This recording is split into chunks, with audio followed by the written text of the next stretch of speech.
Hi guys, how are you all? Welcome back to Wings of Freedom channel. Welcome back to one more day in my life video. So ಇವತ್ತು almost 9 o'clock ಆಗ್ತಾ ಇದೆ. So ಮೂವಿಗೆ ಹೋಗೋಣ ಅಂತ ಹೇಳ್ಬಿಟ್ಟು ಕಲ್ಕಿ movie release ಆಗಿರೋ ದಿನವೇ ಹೋಗ್ತಾ ಇದ್ದೀವಿ. ಬಟ್ ಫಸ್ಟ್ ಶೋಗೆ ಹೋಗಲಿಲ್ಲ, ಯಾಕೆ ಅಂದರೆ ಅಷ್ಟೊಂದು ಅರ್ಲಿ ಮಾರ್ನಿಂಗ್ ಎದ್ದು ಹೋಗೋಕ್ಕಂತೂ ನನ್ನಿಂದಂತೂ ಆಗೋದಿಲ್ಲ. ಅದರಿಂದ ಸೆಕೆಂಡ್ ಶೋಗೆ ಹೋಗ್ತಾ ಇದ್ದೀವಿ. ನೋಡ್ತಾ ಇದ್ದೀರಲ್ವ. ಸೊ ನಮ್ಮ ಹಸ್ಬೆಂಡ್ಗೆ ಪ್ರಭಾಸ್ ಫ್ಯಾನ್ ಅವರು. ಸೊ ಅದರಿಂದ ಕಲ್ಕಿ ಮೂವಿಗೆ ಹೋಗೋಣ ಅಂತ ಹೇಳ್ಬಿಟ್ಟು 10 ಡೇಸಿಂದ ಯಾವ ಮೂವಿಗೂ ಕರ್ಕೊಂಡು ಹೋಗ್ದಿರಾ ಅದೇ ಮೂವಿಗೆ ಕರ್ಕೊಂಡು ಹೋಗಿದ್ದಾರೆ. 3 ಡೇಸ್ ಬ್ಯಾಕ್ ಬುಕ್ ಮಾಡಿದರು ಟಿಕೆಟು, 3-4 ಡೇಸ್ ಬ್ಯಾಕ್ ಬುಕ್ ಮಾಡಿದರು. ಸೊ ಇವತ್ತು ಹೋಗ್ತಾ ಇದ್ದೀವಿ. ಸೊ ಅವರಂತೂ ತುಂಬ ಎಕ್ಸೈಟಿಂಗ್ ಆಗಿದ್ದಾರೆ. ಸೊ ಇಲ್ಲಿ ನಾನು ಅಲ್ಲೇ ವಿಡಿಯೋದಲ್ಲೇ ಮಾತಾಡಿದ್ದೆ, ಡಬಲ್ ಕೆಲಸ ಆಗುತ್ತೆ ಅಂತ ಹೇಳ್ಬಿಟ್ಟು ಮಾತಾಡಿದ್ದೆ. ಬಟ್ ಅಲ್ಲಿ ತುಂಬ ಟ್ರಾಫಿಕ್ ಸೌಂಡು ಎಲ್ಲ ಜಾಸ್ತಿ ಇರೋದ್ರಿಂದ ಸರಿಯಾಗಿ ಕೇಳಿಸ್ತಾ ಇರಲಿಲ್ಲ ನನ್ನ ವಾಯ್ಸು. ಅದರಿಂದ ನಾನು ವಾಯ್ಸ್ ಓವರ್ ಕೊಡ್ತಾ ಇದ್ದೀನಿ. ಸೊ ಕಲ್ಕಿ ಮೂವಿ ಅಂತೂ ತುಂಬ ಎಕ್ಸೈಟ್ ಆಗಿದ್ದೀವಿ ನೋಡೋಕ್ಕೆ. ಸೊ ಹೋಗ್ತಾ ಇದ್ದೀವಿ.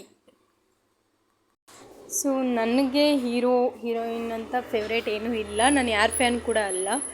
ಸೊ ನಾನು ನಾರ್ಮಲಾಗಿ, ನನಗೆ ಚಿಕ್ಕವಾಗಿಂದ ಕೂಡ ತುಂಬ ಲೀಡರ್ಶಿಪ್ ಅಂದರೆ ತುಂಬ ಇಷ್ಟ ಇರ್ತಾಯಿತ್ತು. ಹಾಗೆ ಲೀಡರ್ ಕೂಡ ಇರ್ತಾಯಿದೆ ಎಲ್ಲದರಲ್ಲೂ. ಸೊ ಹಾಗೆಯೇ ನನಗೆ ಫ್ಯಾನ್ಸ್ ಇರ್ತಾಯಿದ್ರು. ಸೊ ನಾನು ಯಾರಿಗೂ ಫ್ಯಾನ್ಸ್ ಆ ಥರ ಏನೂ ಇಲ್ಲ. So don't mind. ಆ್ಯಂಡ್ ನೀವೆಲ್ಲ ಕಲ್ಕಿ ಮೂವಿ ನೋಡಿದ್ರಾ? ನೀವೆಲ್ಲ ಯಾರು ಫ್ಯಾನು? ಆ್ಯಂಡ್ ಹೇಗಿತ್ತು ಮೂವಿ ಅಂತ ನನಗೆ ಕಮೆಂಟ್ ಮಾಡಿ ತಿಳಿಸಿ. ನಮ್ಮ ಹಸ್ಬೆಂಡ್ಗೆ ನ್ಯೂ ಮೂವೀಸ್ ಯಾವ್ದು ರಿಲೀಸ್ ಆದರೂ ಕೂಡ ಅವರು ಹೋಗಬೇಕಂತ ಇಷ್ಟಪಡ್ತಾರೆ. ಅದಕ್ಕೆ ಅವ್ರಿಗೋಸ್ಕರ ಹೋಗ್ತೀನಿ ಅಷ್ಟೇ. ನಾನು ನೋಡಬೇಕು ಅಂದರೆ ನೋಡ್ತೀನಿ, ಆ ಥರ ಅಷ್ಟೇ. So don't mind. ಸೊ ನನಗೆ ಟ್ರಾವೆಲ್ ಆ್ಯಂಡ್ ಟೆಂಪಲ್ಸ್ಗೆ ಹೋಗೋಣ ಅಂದರೆ ತುಂಬ ಖುಷಿಯಿಂದ ಹೋಗ್ತೀನಿ. ಸೊ ಆ ಥರ ನಾನು. ಸೊ ನಾವಿರೋ ಹತ್ರದಿಂದ ಮೂವಿಗೆ ಹೋಗೋಕ್ಕೆ 30 ಮಿನಿಟ್ಸ್ ಆಗುತ್ತೆ. ಸೊ ಮೂವಿಯಿಂದ ರಿಟರ್ನ್ ಬರೋವಾಗ ಅಲ್ಲಿ ನೇರಳೆ ಹಣ್ಣು ಕಾಣಿಸ್ತು ನನಗೆ. ನೇರಳೆ ಹಣ್ಣು, ಮಾವಿನ ಹಣ್ಣು, ಈ ಥರ ಚಿಕ್ಕವಾಗಿ ಏನೇನು ತಿಂದಿದ್ದೀವಿ ನೋಡಿ, ಅದೆಲ್ಲ ತುಂಬ ಇಷ್ಟ ಆಗುತ್ತೆ. ಎಲ್ಲಿ ಕಾಣಿಸಿದ್ರು ಕೂಡ ನಾನು ತಗೊತೀನಿ. ಕಡಲೆಕಾಯಿ ಈ ಥರ ಎಲ್ಲ, ಮಾವಿನಕಾಯಿ ಇವೆಲ್ಲ ಅಂದರೆ ನಂಗೆ ಸಖತ್ ಇಷ್ಟ. ಸೊ ಹೋಗ್ತಾನೆ ನಾವು ಅಲ್ಲಿ ತುಂಬ ಫ್ರೆಶ್ ಆಗಿತ್ತು, ನೋಡಿದ್ರೆ ಗೊತ್ತಾಗ್ಬಿಡುತ್ತೆ ಫ್ರೆಶ್ ಇದೆ ಇಲ್ಲ ಕೆಮಿಕಲ್ ಯೂಸ್ ಮಾಡಿದ್ದಾರೆ ಅಂತ ಹೇಳಿಬಿಟ್ಟು. ಅಲ್ಲಿ ತುಂಬಾ ಫ್ರೆಶ್ ಆಗಿತ್ತು. ಸೊ ಆವಾಗ ತಾನೇ ಬುಟ್ಟಿಗಳಲ್ಲೆಲ್ಲ ಕೆಳಗಡೆ ಇಟ್ಕೊಂಡು ಒಂದೊಂದು ಬುಟ್ಟಿನೇ ಅಲ್ಲಿ ಹಾಕ್ಕೊಂಡು ಸೇಲ್ ಮಾಡ್ತಾಯಿದ್ರು. ಸೊ ನಾವು ಅಲ್ಲಿ ತಗೊಂಡ್ವಿ. ಸೊ ತುಂಬ ಚೆನ್ನಾಗಿತ್ತು. ಸೊ ಅದಾದಮೇಲೆ ಈವ್ನಿಂಗ್ ಆಯಿತು. ಸೊ ಮೂವಿ ನೋಡ್ಕೊಂಡು ಬಂದಾದಮೇಲೆ ಸೊ ರೆಡಿಮೇಡ್ ಪರೋಟ ಇರುತ್ತಲ್ವ, ಸೊ ಅದನ್ನು ತಂದು ಮಾಡ್ಕೊಂಡಿದ್ವಿ. ಸೊ ಅದಕ್ಕೆ ನಮ್ಮ ಮಟನ್ ಸಾಂಬಾರು ಮಾಡ್ಕೊಂಡಿದ್ವಿ. ಸೊ ಬಿಸಿ ಪರೋಟನ ಈ ಥರ ಕ್ರಷ್ ಮಾಡಿದ್ರೆ ತುಂಬ ಚೆನ್ನಾಗಿರುತ್ತೆ. ನನಗೆ ಲೇಯರ್ಸ್ ಅಂದರೆ ಇಷ್ಟ ಪರೋಟದಲ್ಲಿ. ಸೊ ಅದಕ್ಕೆ ಈ ಥರ ಕ್ರಷ್ ಮಾಡಿ ಅಂತ ಹೇಳಿದ್ದು. ಸೊ ಇಲ್ಲಿ ಬಿಸಿ ಪರೋಟ ಜೊತೆ ಮಟನ್ ಸಾಂಬಾರು ಹಾಕ್ಕೊಂಡು ತಿಂತಾಯಿದ್ದೀವಿ. ಕಮಿಂಗ್ ಟು ಕಲ್ಕಿ ಮೂವಿ ಸಖತ್ತಾಗಿತ್ತು. ಸೆಕೆಂಡ್ ಹಾಫ್ ಅಂತೂ ಸೂಪರಾಗಿತ್ತು, ತುಂಬಾ ಚೆನ್ನಾಗಿದೆ. ವಾಚ್ ಇಟ್ ಅಂತ. ನಿಮಗೆ ಪರೋಟ ಜೊತೆ ಏನಂದರೆ ಇಷ್ಟ, ಏನು ಗ್ರೇವಿ ಅಂದರೆ ಇಷ್ಟ ಅಂತ ನನಗೆ ಕಮೆಂಟ್ ಮಾಡಿ ತಿಳಿಸಿ. ಸೊ ಬಿಸಿ ರೈಸ್ ಕೂಡ ಇದೆ ಸೈಡಲ್ಲಿ. ಸೊ ಫಸ್ಟ್ ಪರೋಟನ ಫಿನಿಷ್ ಮಾಡೋಣ, ಅದಾದಮೇಲೆ ರೈಸ್. ಸೊ ಅದಾದಮೇಲೆ ಈವ್ನಿಂಗ್ 6 o'clock ಆಯಿತು. ಸೊ ನಾಳೆ ಮದುವೆ ಇದೆ ಅಂತ ಹೇಳಿಬಿಟ್ಟು ನನ್ನ ಹೇರ್ಸು ತುಂಬಾ ಡ್ರೈ ಆ್ಯಂಡ್ ಫ್ರೀಝಿ ಆಗಿಬಿಡ್ತಾಯಿದೆ ಬೇಗನೆ. ಸೊ ವೆದರ್ ಸರಿ ಇಲ್ಲ ಅನಿಸುತ್ತೆ. ಆ್ಯಂಡ್ ತುಂಬ ಪೊಲ್ಯೂಷನ್ ಕೂಡ ಅದೇ ಥರ ಆಗುತ್ತೆ. ಸೊ ನನಗೆ ಗೊತ್ತಿರೋ ಒಂದು ಸ್ಪಿನ್ನಲ್ಲಿ ನನಗೆ ನಮ್ಮ ಊರ ಕಡೆಯವರು ಒಬ್ಬರು ಇದ್ದರು. ಸೊ ಅವರು ತುಂಬ ಚೆನ್ನಾಗಿ ಮಾತಾಡಿಸ್ತಾರೆ. ಸೊ ಅದಕ್ಕೆ ಅವ್ರ ಹತ್ರನೇ ಯಾವಾಗಲೂ ನಾನು ಹೇರ್ ಸ್ಪಾ ಮಾಡ್ಸೋಕ್ಕೆ ಹೋಗ್ತೀನಿ. ಸೊ ಅವರು ಹೇರ್ ಸ್ಪಾ ಚೆನ್ನಾಗಿ ನನಗೆ ಫ್ರೆಂಡ್ಲಿಯಾಗಿ ಮಾತಾಡಿಕೊಂಡು ಮಾಡ್ತಾರೆ. ಸೊ ಅದಕ್ಕೆ. ಸೊ ನೋಡ್ತಾ ಇದ್ದೀರಲ್ವ, ಕಂಪ್ಲೀಟ್ ಆಯಿತು ನನ್ನ hair spa. And some skin care ಇರುತ್ತಲ್ವ ಲೇಡೀಸು. ಆಬ್ವಿಯಸ್ಲಿ ಮದುವೆ ಅಂದರೆ ಹಿಂದಿನ ದಿನ ಏನೇನು ಪ್ರಿಪ್ರೇಷನ್ ಇರುತ್ತೆ ಆಬ್ವಿಯಸ್ಲಿ ಲೇಡೀಸ್ಗೆಲ್ಲರಿಗೂ ಗೊತ್ತೇ ಇರುತ್ತೆ. ಸೊ ಆ ಥರ. ಸೊ ನೆಕ್ಸ್ಟು ನಾನು ಒಂದು ದಿನ ಇದು ಮಶ್ರೂಮ್ ದಮ್ ಬಿರಿಯಾನಿನ ವೀಡಿಯೋ ಶೂಟ್ ಮಾಡ್ಕೊಂಡಿದ್ದೆ. ಸೊ ಆ ಕ್ಲಿಪ್ಪಿಂಗ್ಸ್ನ ಸಿಂಗಲಾಗಿ ಅಪ್ಲೋಡ್ ಮಾಡೋಕ್ಕೆ ನನಗೆ ಇಷ್ಟ ಇರಲಿಲ್ಲ. ಅದರಿಂದ ನಾನು ಸೊ ಈ ಥರ ಒಂದು ಡೇ ಇನ್ ಮೈ ಲೈಫ್ ಆ ವಿಡಿಯೋದಲ್ಲಿ ಕಂಟಿನ್ಯೂ ಮಾಡೋಣ ಅಂತ ಹೇಳಿಬಿಟ್ಟು ಇದರಲ್ಲಿ ಆ್ಯಡ್ ಮಾಡ್ತಾಯಿದ್ದೀನಿ ಮಶ್ರೂಮ್ ದಮ್ ಬಿರಿಯಾನಿನ. ಸಖತ್ತಾಗಿ ಬರುತ್ತೆ ನೋಡಿ ನನ್ನ ಸ್ಟೈಲಲ್ಲಿ ಹೇಗೆ ಮಾಡ್ತೀನಿ ಅಂತ ಹೇಳಿಬಿಟ್ಟು. ಸೊ ಮಶ್ರೂಮ್ ಆ್ಯಂಡ್ ಟೊಮೆಟೊನ ಈ ಥರ ಕಟ್ ಮಾಡ್ಕೋಬೇಕು. ಆಲ್ರೆಡಿ ಲಾಸ್ಟ್ ವೀಡಿಯೋಗಳಲ್ಲಿ ನಾನು ಟೊಮೆಟೊನಲ್ಲಿ ಒಂದು ಪಾಟ್ ಯೂಸ್ ಮಾಡಬಾರ್ದು ಅಂತ ಕೂಡ ಹೇಳಿದ್ದೀನಿ. ನಿಮಗೆ ಬೇಕು ಅಂದರೆ ಹಿಂದಿನ ವೀಡಿಯೋಗಳಲ್ಲಿ ಹೋಗಿ ಚೆಕ್ ಮಾಡ್ಬೋದು. And tomato mushroom dum biryani ತುಂಬ ಟೇಸ್ಟಿಯಾಗಿ ಬರುತ್ತೆ ನಾನು ಮಾಡೋದು. ಟೊಮೆಟೊನ ಸಣ್ಣ ಸಣ್ಣ ಪೀಸಸ್ ಆಗಿ ಅಲ್ಲದೆ ಈ ಥರ ಒಂದು ಟೊಮೆಟೊನಲ್ಲಿ ಒಂದು 2 ಸ್ಲೈಸಾಗಿ ಮಾಡಿಬಿಟ್ಟು ಅದರಲ್ಲಿ ಒಂದು 4 ಪೀಸ್ ಮಾಡಬೇಕು. ಸೊ ಅಷ್ಟೇ. ಸೊ ಅದು ಮಸಾಲದಲ್ಲಿ ಚೆನ್ನಾಗಿ ನಿಧಾನಕ್ಕೆ ಹುರಿಯುತ್ತಲ್ವ. ಸೊ ಅದು ಟೊಮೆಟೊ ಜ್ಯೂಸಿಯಾಗಿ ತಿನ್ನೋವಾಗ ಚೆನ್ನಾಗಿ ಸಿಗುತ್ತೆ ಅಂತ ಹೇಳಿಬಿಟ್ಟು.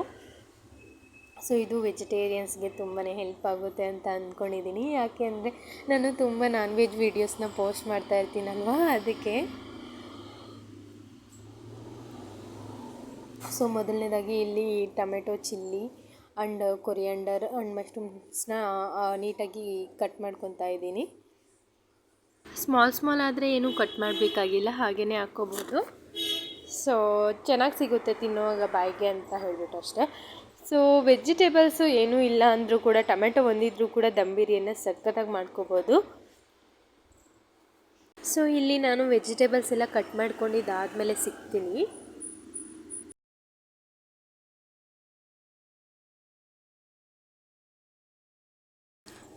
ಇಲ್ಲಿ ನೋಡ್ತಾ ಇದ್ದೀರಲ್ವ, ವೆಜಿಟೇಬಲ್ಸ್ ಎಲ್ಲ ಕಟ್ ಮಾಡ್ಕೊಂಡಿದ್ದಾಯಿತು. ಸೊ ಅದಾದಮೇಲೆ ಗ್ಯಾಸ್ ಮೇಲೆ ಒಂದು ಪಾತ್ರೆಯಲ್ಲಿ ಬಿಸಿ ನೀರು ಸ್ವಲ್ಪ ಬೆಚ್ಚಗಾಗೋವರೆಗೂ ನೀರನ್ನ ಕುದಿಸ್ಬೇಕು.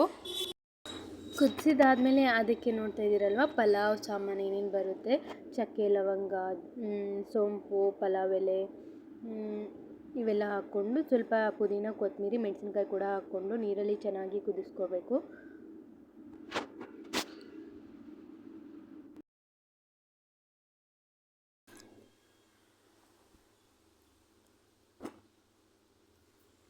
ಸೊ ಹಾಗೆಯೇ ಸಾಲ್ಟು ಆಯಿಲ್ ಕೂಡ ಹಾಕ್ಕೊಂಡು ಚೆನ್ನಾಗಿ ಮಿಕ್ಸ್ ಮಾಡಿಬಿಟ್ಟು ಕುದಿಯಕ್ಕೆ ಬಿಟ್ಬಿಡಬೇಕು.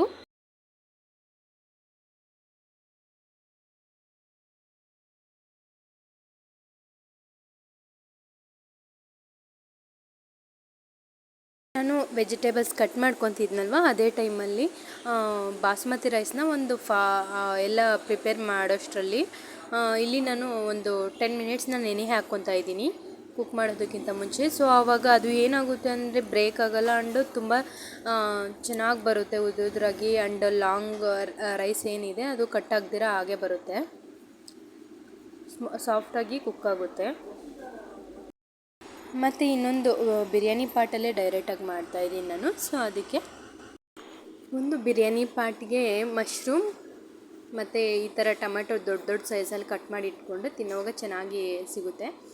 ಸೊ ಅದಾದಮೇಲೆ ಕೊತ್ತಂಬರಿ, ಪುದೀನ, ಮೆಣಸಿನ್ಕಾಯಿ, ಕರಿಬೇವು, ಸೊ ಇವೆಲ್ಲ ಹಾಕಿ ಮಿಕ್ಸ್ ಮಾಡ್ಕೋಬೇಕು. ಚೆನ್ನಾಗಿ ಮಿಕ್ಸ್ ಮಾಡುವಾಗ ತುಂಬ ಚೆನ್ನಾಗಿ ಸ್ಮೆಲ್ ಬರುತ್ತೆ, ಫ್ಲೇವರ್ಫುಲ್ಲಾಗಿ ಸಖತ್ತಾಗಿರುತ್ತೆ. ನನಗೆ ಆ ಸ್ಮೆಲ್ಲು ಮತ್ತು ಕಬಾಬ್ ಮಿಕ್ಸ್ ಮಾಡುವಾಗ ಸ್ಮೆಲ್ ಬರುತ್ತಲ್ವ, ಅವೆಲ್ಲ ಎರಡು ಅಂದರೆ ನನಗೆ ಸಖತ್ ಇಷ್ಟ ಆಗುತ್ತೆ. ಸೊ ಇವೆಲ್ಲ ಹಾಕಿದ ತಕ್ಷಣ ನೋಡೋಕ್ಕೆ ಎಷ್ಟೊಂದು ಚೆನ್ನಾಗಿ ಕಾಣಿಸ್ತಾ ಇದೆ ನೋಡಿ. ಸೊ ಹಾಗೆಯೇ ನಾನು ಮನೆಯಲ್ಲೇ ಮಾಡಿ ಇಟ್ಕೊಂಡಿರ್ತೀವಲ್ವ ಜಿಂಜರ್ ಗಾರ್ಲಿಕ್ ಪೇಸ್ಟು, ಸೊ ಅದನ್ನು ಕೂಡ 2 ಟೇಬಲ್ ಸ್ಪೂನ್ ಆ್ಯಡ್ ಮಾಡ್ತಾಯಿದ್ದೀನಿ ಇಲ್ಲಿ. ಇನ್ನು ಜಿಂಜರ್ ಗಾರ್ಲಿಕ್ ಪೇಸ್ಟು ಖಾಲಿ ಆಗಿಬಿಟ್ಟಿದೆ, ನೋಡ್ತಾ ಇದ್ದೀರಲ್ಲ. ಸೊ ಇದಕ್ಕೆ ಸಾಲ್ಟು, ಅರಿಶಿನ ಪೌಡರು ಆ್ಯಂಡ್ ಜೀರಿಗೆ ಪೌಡರ್, ಧನಿಯಾ ಪೌಡರ್, ಸ್ವಲ್ಪ ಬಿರಿಯಾನಿ ಮಸಾಲ ಸ್ವಲ್ಪ ಹಾಕ್ಕೊಂಡ್ಬಿಟ್ಟು ಚೆನ್ನಾಗಿ ಮಿಕ್ಸ್ ಮಾಡ್ಕೋಬೇಕು.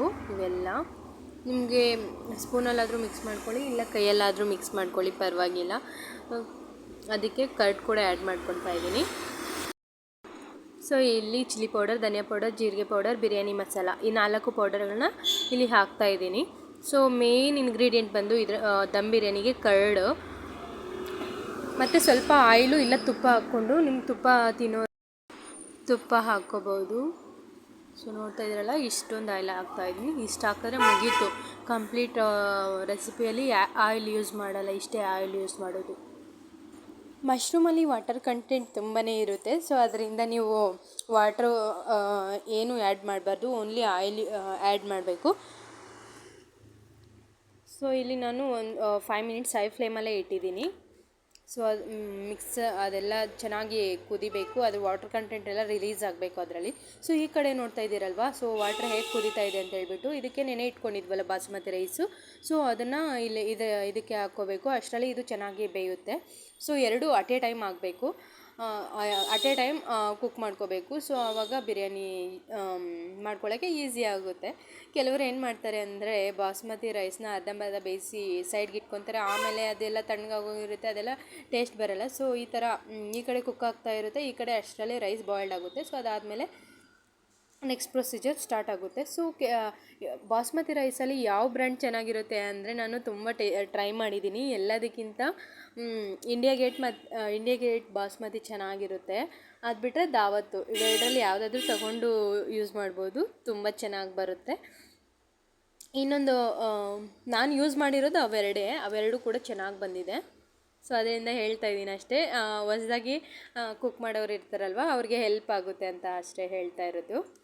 ಸೊ ನೋಡ್ತಾ ಇದ್ದೀರಲ್ಲ, ಇಲ್ಲಿ ನೆನೆ ಇಟ್ಟಿರೋದಕ್ಕೆ ರೈಸು ಆಯಿಲ್ ಕೂಡ ಆ್ಯಡ್ ಮಾಡಿದ್ದೀವಲ್ಲ, ಕಟ್ ಕೂಡ ಆಗಿಲ್ಲ. ನೋಡ್ತಾ ಇದ್ದೀರ ಎಷ್ಟೊಂದು ಲಾಂಗ್ ರೈಸ್ ಆಗಿದೆ ಇಲ್ಲಿ ಅಂತ ಹೇಳಿಬಿಟ್ಟು. ಬ್ರೇಕ್ ಕೂಡ ಆಗೋದಿಲ್ಲ, ತುಂಬ ಚೆನ್ನಾಗಿ ಬರುತ್ತೆ.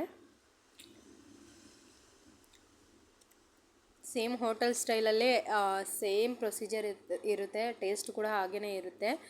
ಸೊ ನೀವು ಕೂಡ ಟ್ರೈ ಮಾಡಿ, ಸಖತ್ತಾಗಿ ಬರುತ್ತೆ. ಹೋಟೆಲಲ್ಲಿ ತಿಂದರೆ ನೀವು ಒಬ್ಬರು ತಿನ್ಬೋದು, ಅದೇ ಮನೆಯಲ್ಲಿ ಮಾಡಿದ್ರೆ ಒಂದು ಎಷ್ಟು ಜನ ಇರ್ತೀರೋ ಅಷ್ಟು ಜನ ಕೂಡ ನೀಟಾಗಿ ತಿನ್ಬೋದು. ಎಲ್ಲರೂ ಹೋಟೆಲ್ ಸ್ಟೈಲಲ್ಲಿ ಬಿರಿಯಾನಿ ತಿಂದಂಗೆ ಇರುತ್ತೆ. ಸೊ ಇಲ್ಲಿ ನೋಡ್ತಾ ಇದ್ದೀರಲ್ವಾ, ಎಷ್ಟೊಂದು ನಾನು ವಾಟರ್ ಆ್ಯಡ್ ಮಾಡಿಲ್ಲ, ಆದರೂ ಎಷ್ಟೊಂದು ವಾಟರ್ ರಿಲೀಸ್ ಆಗಿದೆ ಅಂತ ಹೇಳಿಬಿಟ್ಟು. ಸೊ ಈ ಬಿರಿಯಾನಿ ಅಂತೂ ನಮ್ಮ ಹಸ್ಬೆಂಡ್ಗೆ ತುಂಬಾ ಇಷ್ಟ. ಸೊ ಯಾವಾಗಾದರೂ ನಮಗೆ ಬಿರಿಯಾನಿ ತಿನ್ನಬೇಕು ಅಂದಾಗ, ಇಲ್ಲ ಸ್ಯಾಟರ್ಡೇ ಆ ಥರ ಇದ್ದಾಗ, ಸೊ ನಾವು ಟೊಮೆಟೊ ಬಿರಿಯಾನಿನೇ ಮಾಡ್ಕೊಂಬಿಡ್ತೀವಿ. ಟೊಮೆಟೊ ಅದು ಫ್ಲೇವರ್ಫುಲ್ಲಾಗಿ ಚೆನ್ನಾಗಿರುತ್ತೆ ದಮ್ ಬಿರಿಯಾನಿ. ಸೊ ಅವ್ರಿಗೆ ಈ ಬಿರಿಯಾನಿ ಅಂದರೆ ಸಖತ್ ಇಷ್ಟ. ನಾವು ಸ್ಯಾಟರ್ಡೇ ನಾನ್ ವೆಜ್ ತಿನ್ನೋದಿಲ್ಲ, ಅದಕ್ಕೆ ಸ್ಯಾಟರ್ಡೇ ಟೈಮ್ ಯಾವಾಗಾದರೂ ತಿನ್ನಬೇಕು ಅನಿಸಿದಾಗ, ಪರ್ಟಿಕ್ಯುಲರ್ ಸ್ಯಾಟರ್ಡೇನೇ ನಾನ್ ವೆಜ್ ತಿನ್ನಬೇಕು ಅನಿಸಿದಾಗ ನಾವು ಈ ಥರ ದಮ್ ಬಿರಿಯಾನಿ ಮಾಡ್ಕೊಂಬಿಡ್ತೀವಿ. ಸೊ ಎಷ್ಟೊಂದು ಬ್ಯೂಟಿಫುಲ್ ಆಗಿದೆ ನೋಡಿ. ಇದೇ ಟೈಮಲ್ಲಿ ನಾವು ಇನ್ನೊಂದು ಇಂಗ್ರೀಡಿಯೆಂಟ್ನ ಆ್ಯಡ್ ಮಾಡಬೇಕು. ಸೊ ನಮಗೆ ಹೋಟೆಲ್ ಸ್ಟೈಲಲ್ಲಿ ಸ್ಮೆಲ್ಲು ಫ್ಲೇವರ್ಫುಲ್ಲಾಗಿ ಬರಬೇಕಲ್ವ, ಸೊ ಅದರಿಂದ. ಸೊ ಏನು ಇಂಗ್ರೀಡಿಯೆಂಟು ಅಂದರೆ ಅದು ಚಿಲ್ಲಿ ಫ್ಲೇಕ್ಸು. ನಿಮ್ಮ ಹತ್ರ ಚಿಲ್ಲಿ ಇದ್ದರೂ ಕೂಡ ಜಸ್ಟ್ 1 ರೌಂಡು ರೆಡ್ ಚಿಲ್ಲಿನ ಮಿಕ್ಸಿಯಲ್ಲಿ ಹಾಕ್ಕೊಂಡು ಬಿಡ್ಬೋದು, ಅದು ನಿಮ್ಗೆ ಈ ಥರ ಬರುತ್ತೆ. ಇಲ್ಲ ನಿಮ್ಮ ಹತ್ರ ಡೈರೆಕ್ಟ್ ಚಿಲ್ಲಿ ಫ್ಲೇಕ್ಸ್ ಇದ್ದರೆ ಅದು ಕೂಡ ಆ್ಯಡ್ ಮಾಡ್ಕೋಬೋದು. ಅದೇ ಥರ ಇಲ್ಲಿ ಕಸೂರಿ ಮೇಥಿ, ಇವೆರಡನ್ನೂ ಕೂಡ ನಾನು ಇದೇ ಗ್ರೇವಿಯಲ್ಲಿ ಆ್ಯಡ್ ಮಾಡ್ತಾಯಿದ್ದೀನಿ, ಗ್ರೇವಿ ಮೇಲೆ.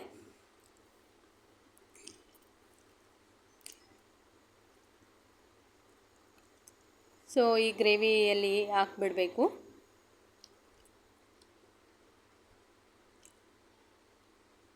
ಸೊ ಸ್ವಲ್ಪ ಸಾಲ್ಟ್ ಆ್ಯಡ್ ಮಾಡ್ಕೊಳ್ಳಿ, ಆವಾಗ ಸ್ವಲ್ಪ ಕಡಿಮೆನೇ ಹಾಕ್ಕೊಂಡಿದ್ವಲ್ಲ.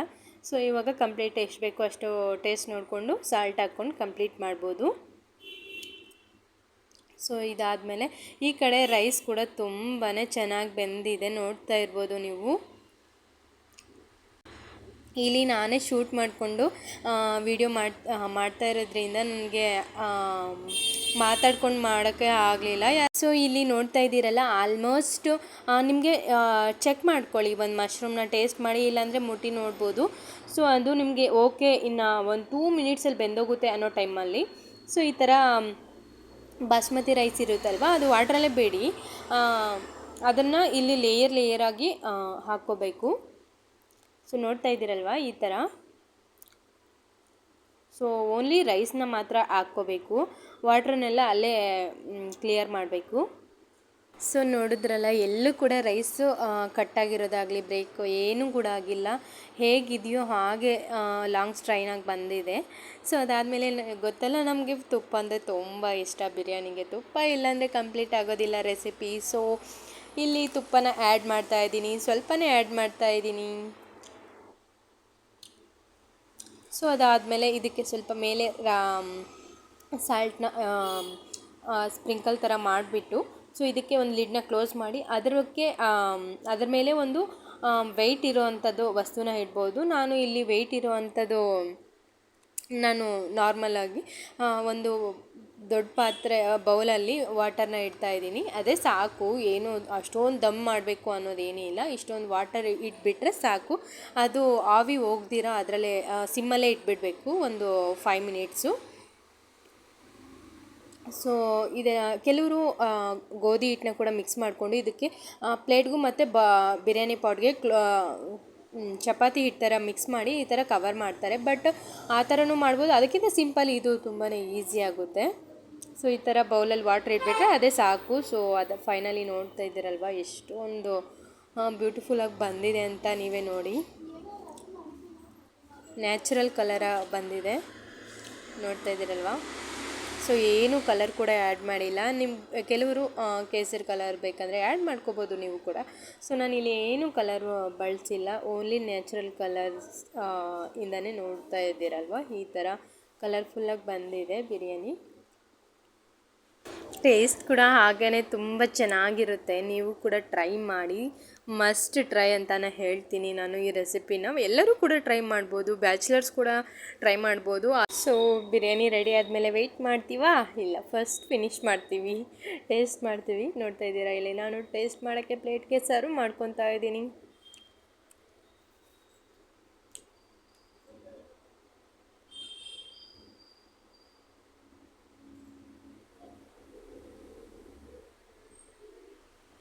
ಎಷ್ಟೊಂದು ಕಲರ್ಫುಲ್ಲಾಗಿ ಬಂದಿದೆ, ನೋಡ್ತಾ ಇದ್ದೀರಲ್ವಾ.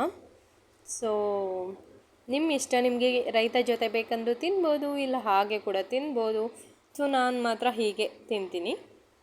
ನನಗೆ ರೈತ ಎಲ್ಲ ಇಷ್ಟ ಆಗಲ್ಲ. ರೈತ ಜೊತೆ ತಿಂದರೆ ನನಗೆ ಯಾಕೋ ಬಿರಿಯಾನಿ ತಿಂದಂಗೆ ಅನಿಸೋದೇ ಇಲ್ಲ. ಅದಕ್ಕೆ ನೋಡಿ, ಇಷ್ಟೊಂದು ಬ್ಯೂಟಿಫುಲ್ಲಾಗಿ ಹೋಟೆಲಲ್ಲಿ ಆದರೂ ನಿಮಗೆ ಸಿಗುತ್ತೆ. ಬಟ್ ಮನೆಯಲ್ಲೇ ಇಷ್ಟೊಂದು ಚೆನ್ನಾಗಿ ಮಾಡಿಕೊಂಡು ನೀವೇ ಎಲ್ಲರೂ ಮನೆಯಲ್ಲಿ ಎಷ್ಟು ಜನ ಇದ್ದೀರಾ ಅಷ್ಟು ಜನ ತಿನ್ನೋದು ಹೇಗಿರುತ್ತೆ, ನೀವು ಹೋಟೆಲಲ್ಲಿ ತಿನ್ನೋದು ಹೇಗಿರುತ್ತೆ ಅಂತ ನಾನು ಕಮೆಂಟ್ ಮಾಡಿ ತಿಳಿಸಿ.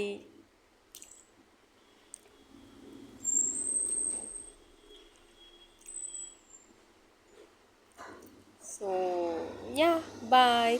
Thank you for watching till now.